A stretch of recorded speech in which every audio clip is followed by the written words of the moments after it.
আহসানুজ্জামান রহমতুল্লাহ হয়েছে, আল্লামা ইমাম হাশিমি হয়েছে, এভাবে জগৎ বাসা বলি গোস কুতুব মুফতি হয়েছে।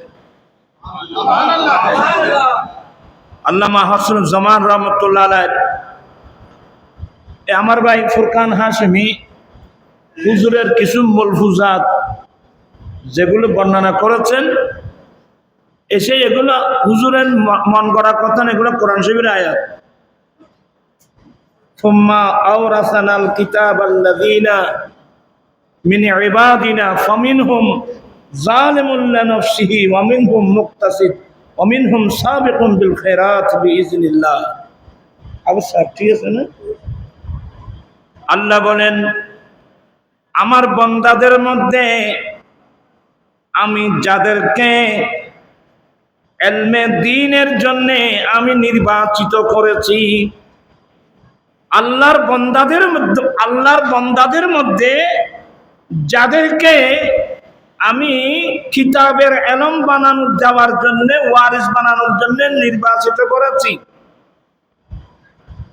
তো আল্লাহ প্রথমে বলছেন ফামিনহুম যালিমুন লিনাফসিহি, তাদের মধ্যে কিছু আলেম যারা নিজের নফসের উপর জুলুম করে।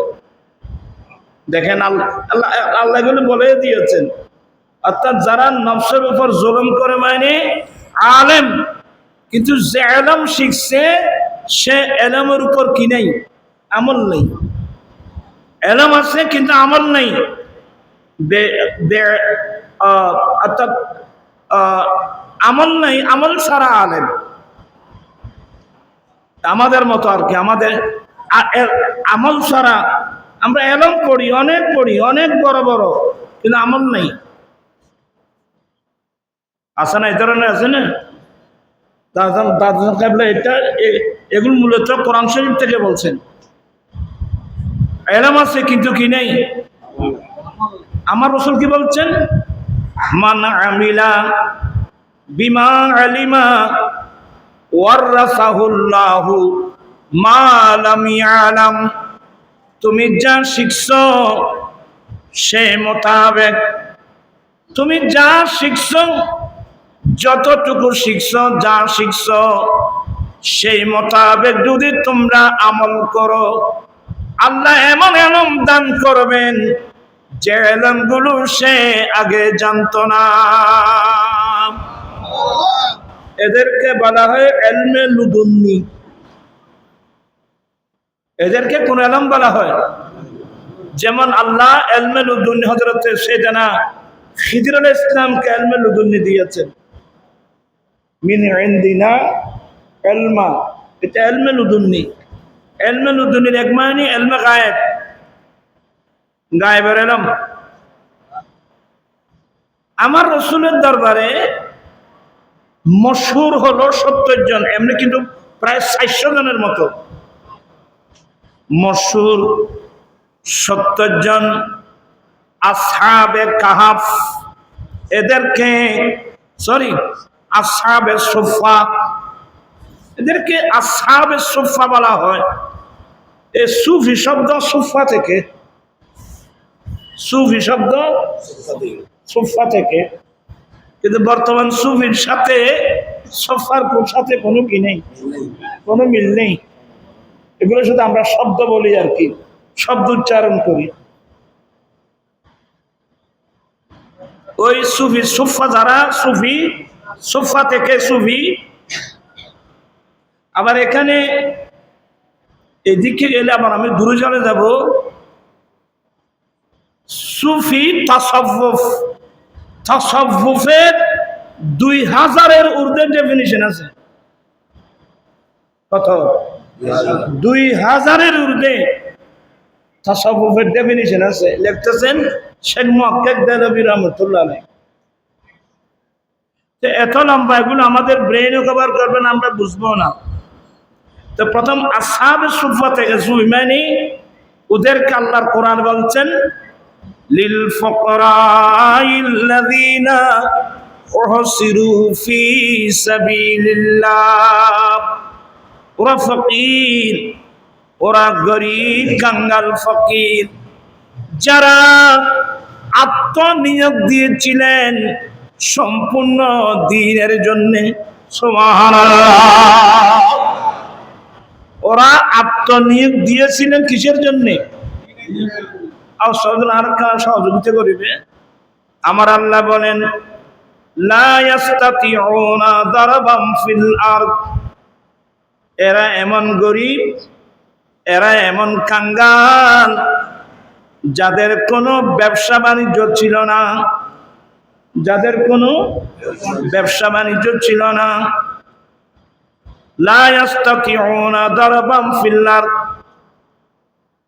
বা আও সাউদুল আরকান সহযোগিতা করুন। এরপরে অর্থাৎ এরা কোনো ব্যবসা করে না, এরা কোনো কৃষিকাজও করে না, এরা কোনো চাকরিজীবী নয়, এবং ইয়াহসাবুহুমুল জাহিলু আগনিয়া, যারা অজ্ঞ মানুষ এরা এদেরকে বড় তাওয়াঙ্গর মনে করত। যারা অজ্ঞ মানুষ এরা এদেরকে কি মনে করত?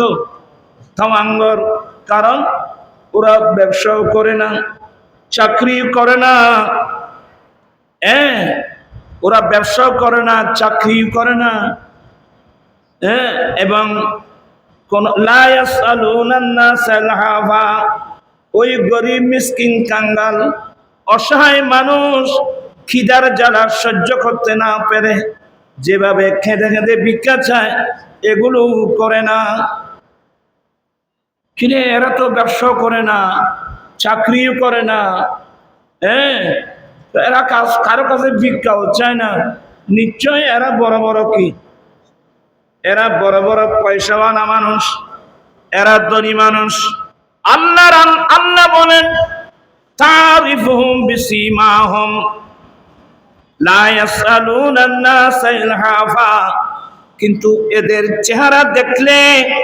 চেহারা দেখলে বোঝা যায় এরা ক্ষুধার্ত মানুষ, এরা ক্ষুধার্ত মানুষ। চেহারা দেখলে বোঝা যায় এরা কিন্তু কারো কাছে হাত টানে নাই, সব সময় শুধু গোটা জীবনটা নিয়োগ দিয়েছিলেন দ্বীনের জন্যে, দ্বীনের জন্যে গোটা হায়াতটা নিয়োগ দিয়েছেন এই শরীয়তের ইলম, তরিকতের ইলম, হাকিকতের ইলম, মারফতের ইলম, ইলমে দ্বীনের জন্যে ওরা আত্মনিয়োগ দিয়েছিলেন। ওরা কেমন গরিব ছিল জানেন? ও আমার আগে আসলি গ্রামে সৈয়দ জায়েদুল ইসলাম একটা বলছে, ওই 70 জনের মধ্যে একজন হযরত সাইয়েদনা আবু হুরায়রা, সবাই বলুন রাদিয়াল্লাহু তাআলা আনহু। ওনার নাম আবু হুরায়রা, একটা কুনিয়ত। আমার রাসূল মহব্বত করে বলছেন এই জন্য আবু হুরায়রা হয়ে গেছে। ওনার নাম আব্দুর রহমান। ইসলাম কবুল করার আগে আব্দুল শামস ছিল। এগুলো ভিন্ন আলোচনা। আবু হুরায়রা আমার ওই একদিন বিড়াল ছানা আছে না, ও বিলে নছিল না, বিলের বাচ্চে, উনি একদিন বিড়াল ছানা নিয়ে একটা আদর করছিল। আমার নবী দেখে বলে যে আবু হুরায়রা বিলাইওয়ালা, কথা বুঝছেন? কিন্তু একটু টাকা কিকে গেলে তার আরেকটা অর্থ আছে। আবু হুরায়রা বলার পিছনে তার আরেকটা কারণ আছে, কি জানেন? বিড়াল এমন এক জাতি, আপনি তাকে যতই খাওয়াবেন সে মিয়াও মিয়াও মিয়াও মিয়াও মিয়াও মিয়াও, কথা বলছেন না? কেমায় নেই, আসুদা নাই বলে। ওনাকে আবু হুরায়রা কেন বলছেন জানেন? আর এটা আরেক কারণ, কিন্তু উনি সবসময় নবীর দরবারে বসে থাকতেন। উনি নবী থেকে যত ইলম শিখুক ওনার মধ্যে শোকান নাই। এমনকি ওবা তোরা নদীর চাই বইটাক এটা কিনা তোর কিনে দেওয়া খাম্বার না, কথা কই শুনছো না?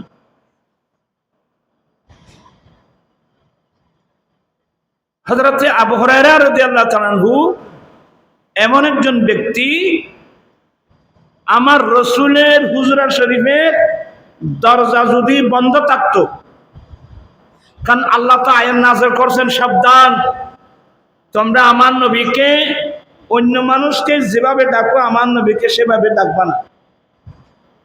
এই জন্যে আমার নবী বিশ্রাম করুক, হুজরা শরীফে থাকুক, রসুল করিম সাল্লাল্লাহু আলাইহি ওয়াসাল্লাম স্বেচ্ছায় উঠে দরজা খুলে বের না হওয়া পর্যন্ত যারা থাকবে ওরা বসে থাকাই উচিত। তো ওই সাহাবা একরামদের মধ্যে শুধু একজন, উনি হচ্ছেন আবু হুরায়রা রাদিয়াল্লাহু তাআলা। নবীর হুজরা শরীফের দরজা বন্ধ, তারপরে বসে থাকতো। ব্যাপার কি?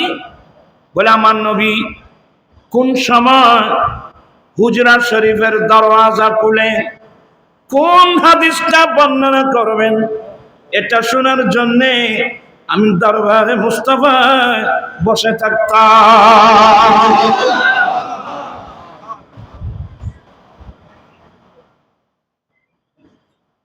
উজুত্তরা তো বহুত আছে। বুখারী শরীফে আবু হুরায়রা নিজে বলছেন, শাকান নাস, আমার বন্ধু বান্ধব আমি আবু হুরায়রার বিরুদ্ধে শিকায়ত করে, আমার বন্ধু বান্ধব আমার বিষয়ে শিকায়ত করে যে আবু হুরায়রার আগে ঈমান আনছে এমন সাহাবা অনেক, ওরাও তো এতগুলো নবীর হাদিস বর্ণনা করে।